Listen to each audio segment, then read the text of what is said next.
मार्गक्रमण करावं. आणि हे ध्येय ठरवत असताना, या मार्गावर चालत असताना तुमच्या सगळ्या शिक्षकांचं तुम्हाला पाठीशी तुमच्या प्रेरणा आहे, त्यांचं पाठबळ आहे, त्यांचं मार्गदर्शन आहे. कुठेही तुम्हाला गरज पडली तर ते अर्ध्या रात्री तुम्हाला मदत करण्यासाठी उभी असतात. मग असं सगळं वातावरण तुम्हाला चांगलं पोषक मिळालेलं असताना मग आपण चांगला मार्ग निवडायचा का चुकीच्या मार्गावर घरंगळत जायचं? चांगला मार्ग निवडायचा आणि आपल्या स्वतःची, आपल्या आई वडिलांची स्वप्न पूर्ण करायची.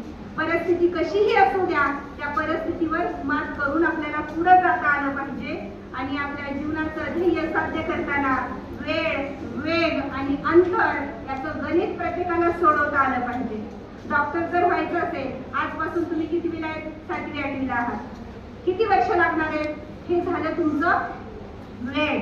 आणि ते साध्य करण्यासाठी तुम्हाला किती वेगाने अभ्यास करावा लागणार आहे, तुमच्या ध्येयापर्यंत पोहोचण्यासाठी किती अंतराचा टप्पा तुम्हाला पार करावा लागणार आहे, याचं सगळं गणित तुम्ही आतापासून जुळवलं पाहिजे.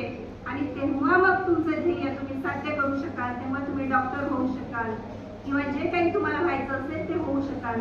म्हणून ही जीवनाची गणित तुम्हाला जुळवता आली पाहिजे. आता तुम्ही एवढेही काही लहान नाही की बाबा तुम्हाला समजत नाही. सगळ्या गोष्टी तुम्हाला समजतात. फक्त तुमच्या मेंदूवर, डोक्यामध्ये जी धूळ बसलेली आहे ती झटकून काढा आणि नव्या उत्साहानं कामाला लागा, नव्या प्रेरणेनं कामाला लागा आणि एक यशस्वी व्यक्तिमत्व म्हणून समाजासमोर या.